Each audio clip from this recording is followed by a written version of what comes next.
Hello, everybody. Jessie Lucas here of Embodied Movement Training, back for another episode of Conscious Body Conversations. And I am here today with research scientist and holistic health practitioner, Erin Baker. I've known Erin for a couple of years now. And if you don't know Erin, you're going to be very glad that now you do. We first connected because of our mutual love for the nerdy research of the behind the scenes of science, especially as it relates to holistic health. One of the things I have found in my own experience, almost 20 years in the wellness world, is that when you talk research, usually it doesn't connect with holistic. And so Erin has a really unique view of having the behind the scenes of the science, as well as this holistic experience, both personally and professionally. And I am so excited for this particular conversation because Erin's going to peel back the curtains for us on autoimmune disease, because it is a much bigger conversation. I know it's been a big conversation already, but it's an even bigger topic than most of us even know about. So I am going to turn it over to you, Erin. Thank you so much for being here and bringing your wisdom and your expertise. And I'm excited to hear what you have to share today. Take it away. Oh, well, thank you so much for having me. You and I know, I have such a passion for holistic health, and really my focus has been on autoimmune diseases. And I think a lot of people don't realize that there are over 200 autoimmune diseases out there, and they're all caused by the same thing: inflammation. And, we all have inflammation, and, it's a good thing. Our body, it's wonderful to have inflammation because it helps protect us, it helps heal us. But we live in an environment where we're constantly being attacked by stressors in so many different areas. You're talking your food, your environment, chemicals in the home, our job, lifestyle. Do you drink alcohol? Do you smoke? Your sleep patterns, and it's all causing stress and inflammation in different parts of our body. And really the only difference between you, me, and anyone else is, where does that inflammation, where is it going to manifest itself? What organ is it going to pick? That's the immune disease that's going to manifest. So say, for me, it's going to affect my brain. Well, then I'm going to have Alzheimer's disease. If it's going to manifest in my neurons, I could end up with MS. And so it's very distinct to each person, but the basis is all the same. It's all inflammation. And we really need to fight that. And we really need to take a good look at that, because inflammation is good in itself, but we unfortunately live in a world where we're under this constant inflammation. And so what I really like to, talk about and work on is, what causes inflammation? How can we limit it?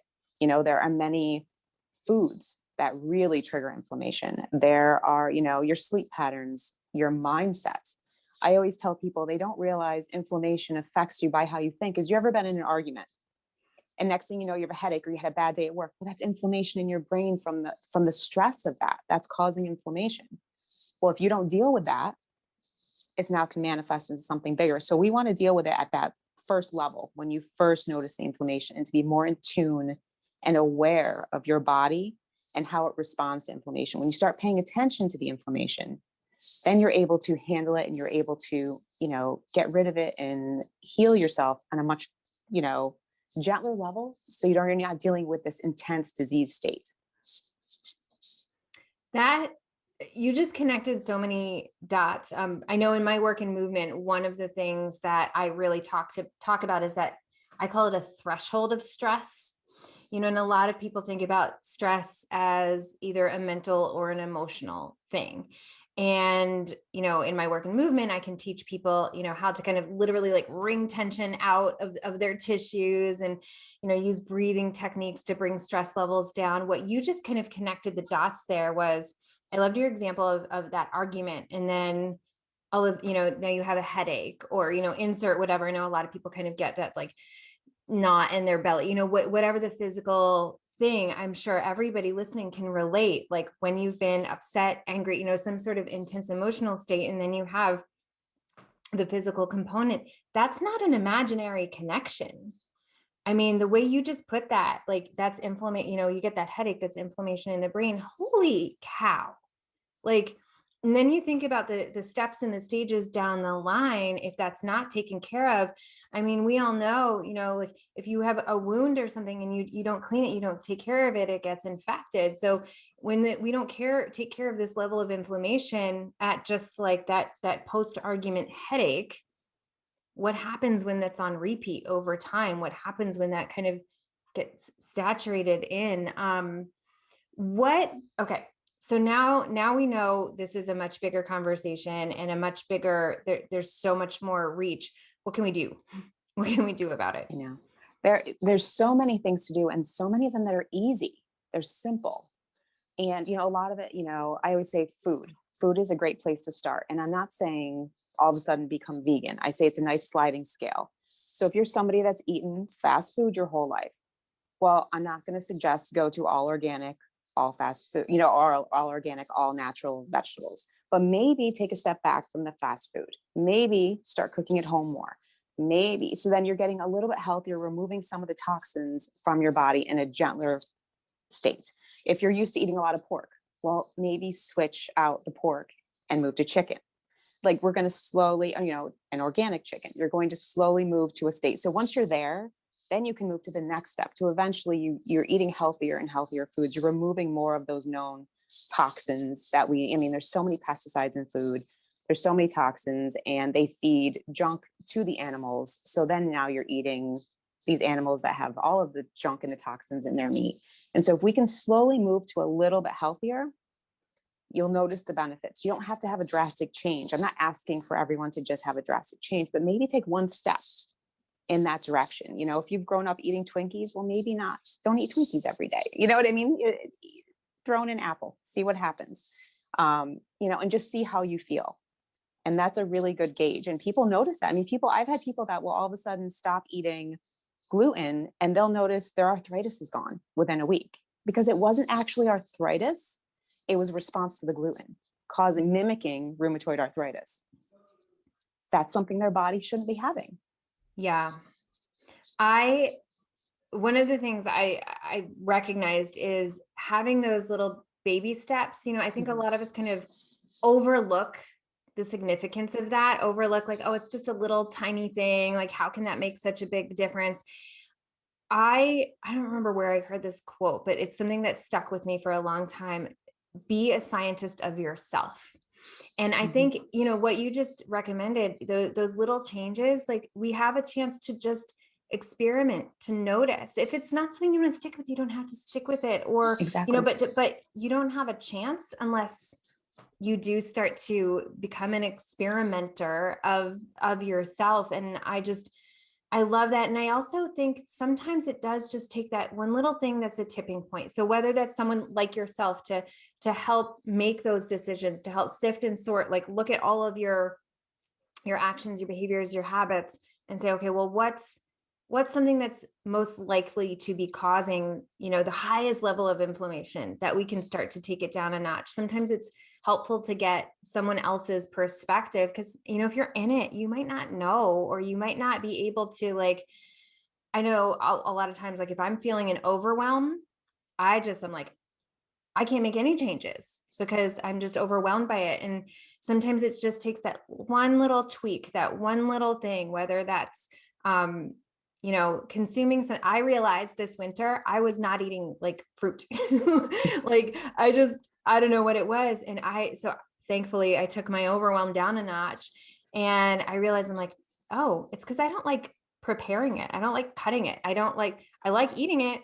I don't like preparing it. So I asked my honey, like, okay, when we go grocery shopping, can you just like cut up all the fruit? Because if it's there, I'll eat it. And it changed that one little tiny behavior. Yep. Have someone else cut the fruit for me. And I eat it. And I can definitely feel a difference with, those fresh nutrients coming in. I'm good with the vegetables, but it was the fruit. So I know this is a much bigger and deeper conversation, and having known you for years and watched your progression, I know you have a whole, wealth of information and ways of support. So to keep this conversation short and sweet, can you wrap us up with either some nuggets, some takeaways? Like if you could give people one suggestion of what they can do right now, what would it be? And then if they want to learn more, either learn more from your resources or talk to you for some help, let us know how we can find you. Great, perfect. So, for me, I think the most important things for people to really take away from this is you don't have to make a drastic change right away. Take a little baby step. Just take an honest look at your lifestyle and where you feel you could benefit from. Is it maybe you're only sleeping 4 hours a night? Well, let's try to up that to 6. Let's try to get more consistent sleep. Let's try to do the things for ourselves that will benefit you and will help reduce inflammation. So, I mean, it's a lot of it's common sense. It's so if you're eating fast food every day at lunch, maybe bring your lunch once or twice a week. And you'll start noticing changes and you'll start feeling better. Simple things is buying more organic when you can, when it's available. Start switching that out. There's a lot of places you can find, the top, the deadly 15, the worst 15 foods that are full of pesticides that you should really buy organic. Start there and just make sure those are the organic ones. I would say, and move every day. People we have been stuck in the house for a year. Movement is essential to inflammation and reducing it. If you have to move that body every day, even if it's walking, you don't have to go out and run 10 miles. It's just moving your body. Simple stretches, some Tai Chi, yoga, something to get the blood flowing is so instrumental into your own health. And I'm sure it's just life-changing. I love to talk to each person individually because each person has their own set of triggers that are causing inflammation. And that's where I like to sit down and talk a little bit more with people. And, you can find me, I'm on Facebook, I'm on Instagram, Erin Baker Health. On my website is erinbakerhealth.com. And I'm offer complimentary consultations to discuss it more. And I'm also offering a free ebook for the top 5 surprising foods that cause inflammation that you could remove today. And you will definitely notice a difference within probably the end of the week. Very simple. I'm going to hit you up for that. I will include Erin's links with this video. So all you have to do is click. Highly recommend taking her up, especially on that complimentary consultation, because all of our bodies are different. All of our habits are different. And I trust that Erin will be able to guide you through that. And honey, I am with you on the movement thing. I mean, that's my jam. So if you guys want to learn more about that, that is what I do in my embodied movement training, is help you take that nervous system down a few notches, kind of from above that stress threshold to below the stress threshold, so that you can operate in a high functioning way, as well as teaching other wellness professionals, maybe from non-movement fields like therapists or health coaches or nutritionists, how to bring that body and movement piece into your world.